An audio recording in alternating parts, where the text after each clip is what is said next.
Hello friends, मैं आपकी दोस्त सुधा सिंह दिव्यांगम चैनल से आप सबका स्वागत करती हूं और आशा करती हूं आप लोग स्वस्थ होंगे।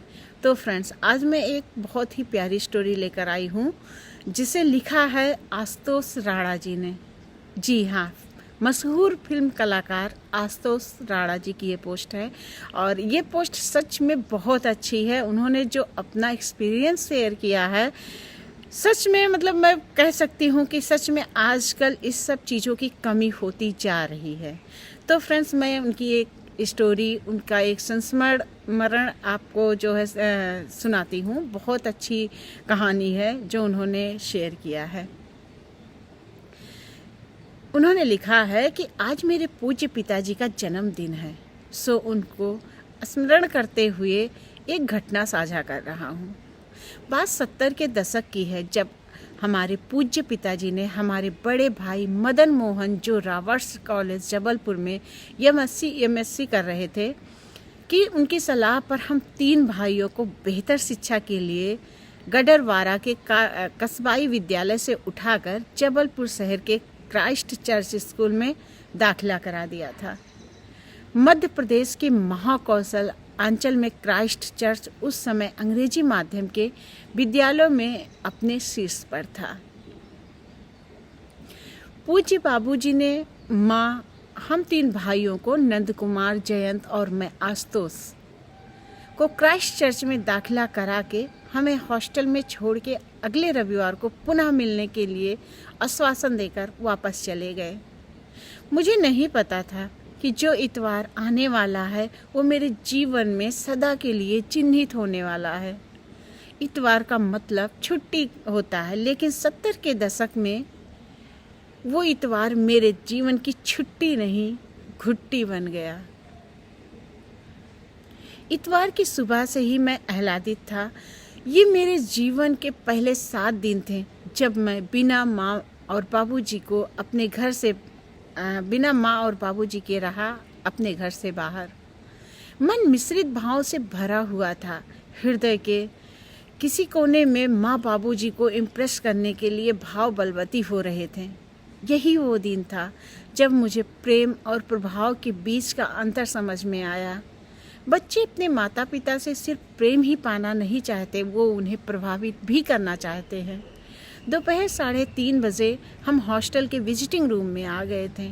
Green blazer, white pant, white shirt, green and white stripe वाली टाई और बाटा के ब्लैक नॉटी बॉय शूज, ये हमारी स्कूल यूनिफॉर्म थी। हमें विजिटिंग रूम की खिड़की से स्कूल के कैंपस से मेन गेट में हमारी मिलिट्री ग्रीन कलर की ओपन फोर्ड जीप को अंदर आते हुए देखा, जिसे मेरे बड़े भाई मोहन, जिन्हें पूरा घर भाई जी कहता था, वो ड्राइव कर रहे थे। माँ और बाबूजी बैठे हुए थे। मैं बेहद उत्साहित था। मुझे अपने पर पूर्ण विश्वास था कि आज हम इन दोनों को इम्प्रेस कर ही देंगे। मैंने पुष्टि करने के लिए जयंत भैया, जो मुझसे 6 वर्ष बड़े थे, उनसे पूछा मैं कैसा लग रहा हूँ। वो मुझे असर्त प्रेम करते थे, मुझे लेकर प्रोटेक्टिव भी थे। बोले शानदार लग रहे हो। नंद भैया ने उनकी बात का अनुमोदन करके मेरे हौसले को और बढ़ा दिया। जीप रुकी। उल्टे पल्ले की गोल्डन ऑरेंज साड़ी में माँ और झक्कास सफ़ेद धोती कुर्ता, गाधी टोपी और काली जवाहर बड़ी में बाबूजी उससे उतरे।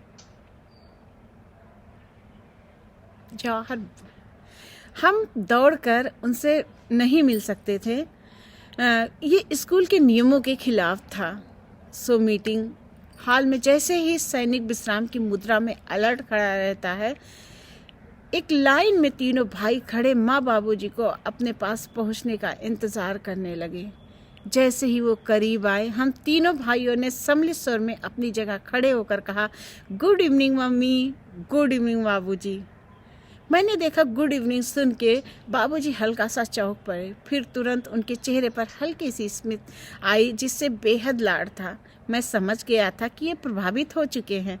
मैं जो माँ से लिपटा ही रहता था, माँ के करीब नहीं जा रहा था ताकि उन्हें पता चले कि मैं इंडिपेंडेंट हो चुका हूँ। माँ ने अपनी स्नेह मुक्त मुस्कान से मुझे छुआ। मैं माँ से लिपटना चाहता था, किंतु जगह पर खड़े खड़े मुस्कुराकर अपने आत्मनिर्भर होने के लिए उन्हें सबूत दिया।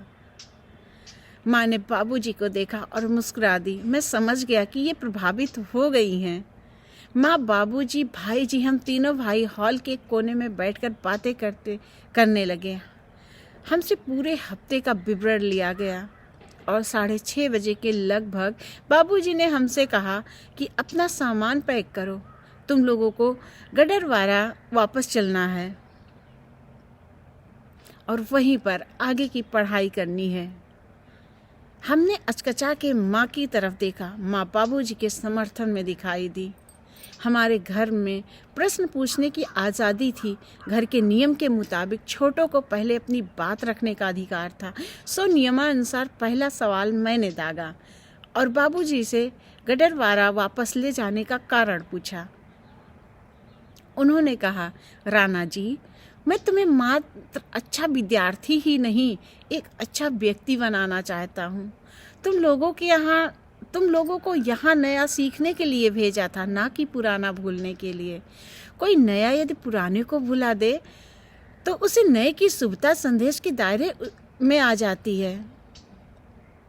हमारे घर में हर छोटा अपने से बड़े परिजन, परिचित, अपरिचित, जो भी उसके संपर्क में आता है उसके चरण स्पर्श करके अपना सम्मान निवेदित करते हैं। लेकिन देखा कि इस नए वातावरण में मात्र 7 दिनों में ही मेरे बच्चों को परिचित छोड़ो, अपने माता पिता से ही चरण स्पर्श की जगह गुड इवनिंग कहना सिखा दिया। मैं नहीं कहता कि इस अभिवादन में सम्मान नहीं है, किंतु चरण स्पर्श करने में सम्मान होता है।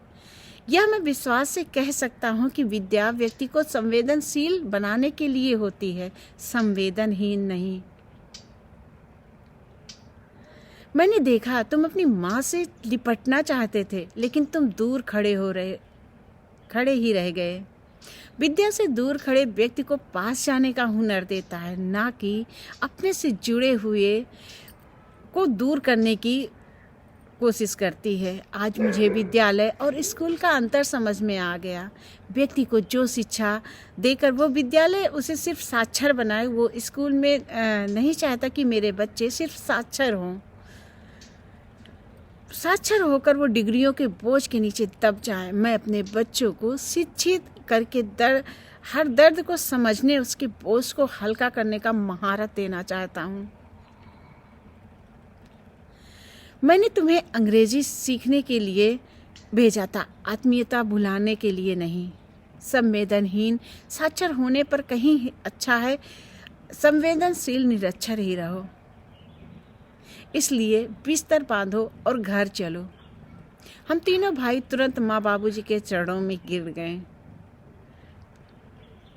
उन्होंने हमें उठाकर गले से लगा लिया। वह शुभ आशीर्वाद दिया कि किसी और के जैसे नहीं, स्वयं के जैसे बनो।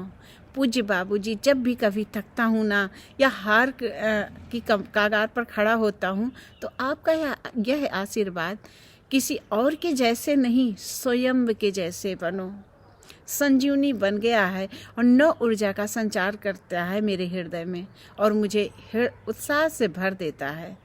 आपको सत सत नमन।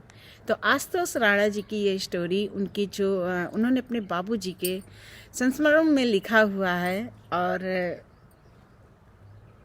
मुझे लगता है कि सच में कहीं ना कहीं हम लोग जो पढ़ाई का तो मुझे इसमें नहीं लगता है, क्योंकि ये संस्कार हमारे घर से होते हैं। आजकल लोग बच्चों को हाय हेलो ये करना सिखाते हैं, जबकि हमें अपने बच्चों को चरण स्पर्श करना सिखाना चाहिए। हमें ये आदत उनमें 2 साल 3 साल की उम्र से ही डालना शुरू कर देना चाहिए। तब जाके वो बच्चे बड़े होंगे तो उन्हें शर्म नहीं लगेगी। आजकल के बच्चों को तो पैर छूते हुए शर्म लगती है। वो झुकना बिल्कुल नहीं चाहते, वो पैर छूना बिल्कुल नहीं चाहते। नमस्ते मानती हूँ, नमस्ते भी आदर है उसमें, लेकिन जब हम अपने बड़े और बुजुर्गों के चरणों में झुकते हैं तो कहते हैं ना कि अगर आप किसी दुश्मन के भी पैर छुएंगे तो उसके मुंह से कुछ ना कुछ आशीर्वाद निकलेगा कि जीते रहो, खुश रहो या खूब तरक्की करो। और वो जो शब्द निकलता है वो हमें लगता है। तो हमें अपने बड़े बुजुर्गों के हमेशा पैर छूने चाहिए, ना कि नमस्ते करना चाहिए या उन्हें देखकर अच्छा ठीक है आप, हाँ हाँ ठीक है, इसके बाद निकल जाना, ये बहुत गंदी आदत होती है। तो हमें अपने बच्चों में 3 साल की या 2 साल की उम्र से ही उन्हें सिखा देना चाहिए कि चलो पैर छुओ।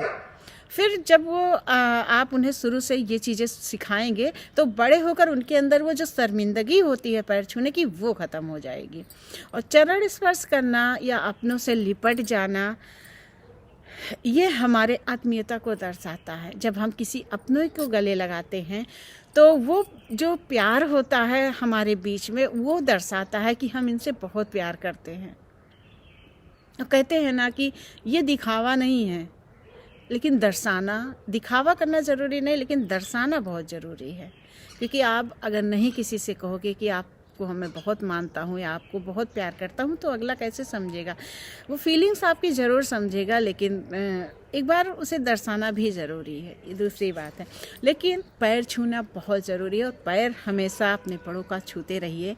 मैं आप लोगों से रिक्वेस्ट करती हूँ, अपने संस्कार, पढ़ाई को लेकर आप अपने संस्कार मत भूलिए। ये नहीं कि आप इंग्लिश मीडियम में पढ़ रहे हैं तो आप अपने संस्कार भूल जाएं, ये गलत चीज़ है। आप पढ़ाई कीजिए, अच्छी शिक्षा लेना, उच्च शिक्षा लेना बहुत ज़रूरी है, लेकिन संस्कार को भूलना ये गलत बात है। तो फिर मिलती हूँ एक नई कहानी के साथ, एक नए जोश के साथ। तब तक के लिए नमस्कार।